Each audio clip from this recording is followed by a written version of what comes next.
Hello నమస్తే friends, welcome to Deviji channel. ఈరోజు మన కర్రీ వచ్చేసి రొయ్యి పొట్టు టమాటా కర్రీ అండి. ఈ రొయ్యి పొట్టు టమాటా కర్రీ చాలా బాగుంటుంది, టేస్టీగా.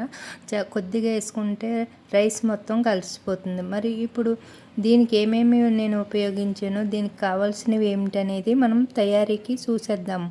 ముందుగా నేనైతే ఈ రొయ్యి పొట్టుని శుభ్రంగా కడిగి ఇలా కొద్దిగా ఆయిల్ వేసి గిన్నెలో పక్కన పెట్టుకున్న. అలాగే 3 టమాటాలు, 2 ఉల్లిపాయలు, కొద్దిగా కరివేపాకు, కొద్దిగా కొత్తిమీర, 4 పచ్చిమిర్చిని అయితే ఇలా తీసుకుని ఇప్పుడు ముందుగా స్టవ్ వెలిగించుకుని స్టవ్ పైన ఈ ఆయిల్ వేసి రెడీగా పెట్టుకున్నాం కదా. ఈ రొయ్యి పొట్టుని అయితే ఇలా ఒక 2 మినిట్స్ వేపించేసుకోవాలి ఫ్రెండ్స్. మరి ఎక్కువ వేపించితే మాడిపోతుంది, అందుకని చూసుకుంటూ వేపించుకోవాలి. ఇలా వేగిన దాంట్లో నుంచి మీరైతే పక్కకు తీసి పెట్టుకుంటా అనుకుంటే పక్కకు తీసి పెట్టుకోండి. నేను ఇందులోనే వేసేసుకుంటున్నాను, ఎందుకు మళ్ళీ పక్కకు తీయడం అనేది అని నా అభిప్రాయము. అందుకే ఇలా పక్కకు జరిపేసుకుని నేను ఇలా పచ్చిమిర్చిని కొద్దిగా ఒక చిటికెడు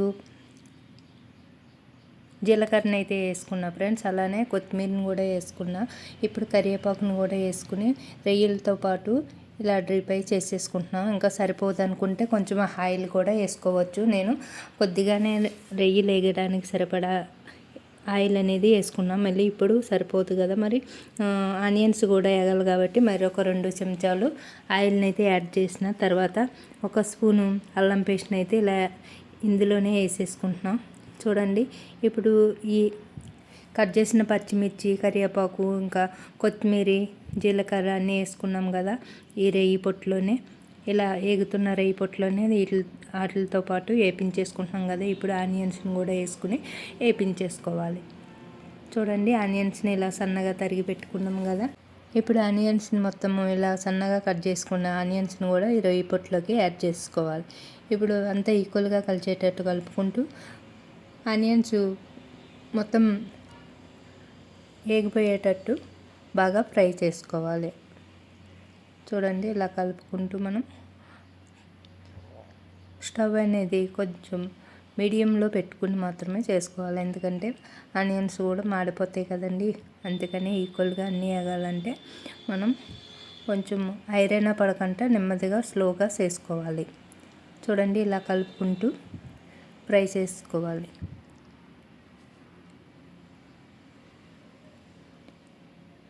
ఇలా అన్నీ ఈక్వల్గా కలిసేటట్టు కలుపుకుంటూ ఫ్రై చేసుకోవాలి. మనం పక్కకు తిరిగి వేరే దేనికోసమన్నా ఇంకా అంతేనండి, మాడిపోతాయి. మనం ఏ కర్రీ అన్నా అలా మర్చిపోతాం కదా, ఒక్కొక్కసారి ఈ పని చేసిపోయి ఇంకొక పని చేస్తూ ఉంటాం కదా. అలా కాకుండా ఇప్పుడు ఆనియన్స్ వేగిపోయినాయి కదా ఫ్రెండ్స్. ఇప్పుడు టమాటా ముక్కలను కూడా ఇలా లేసుల్లా కట్ చేసుకున్నాను నేను, సన్న లేసుల్లాగా. ఈ టమాటా ముక్కలను కూడా యాడ్ చేసేసుకున్నా. చూడండి, ఇలా 1 నిమిషం వేగిన తర్వాత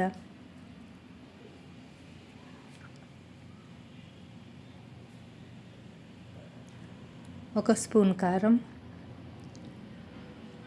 చిటికెడు పసుపు వేసుకోవాలి ఫ్రెండ్స్.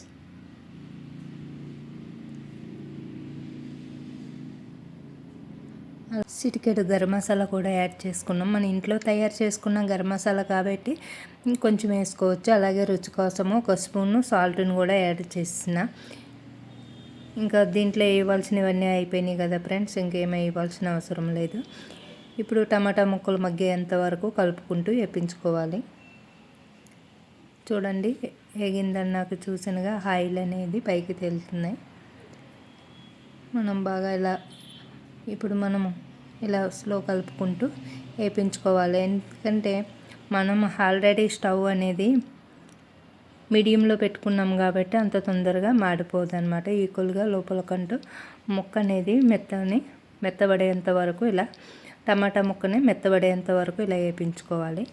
చూడండి, ఆయిల్ అనేది బయటికి చిందుతుంది కదా, ఇలా వస్తుంది కదా, కనిపిస్తుందా ఫ్రెండ్స్ మీకు?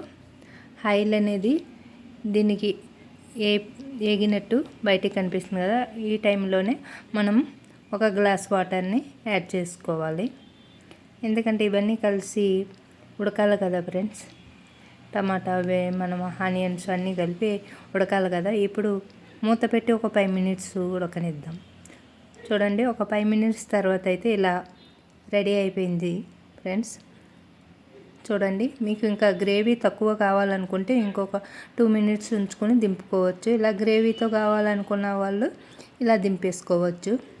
అలానే ఇంకా మనము ఆల్రెడీ కొత్తిమీర వేసుకున్నాము.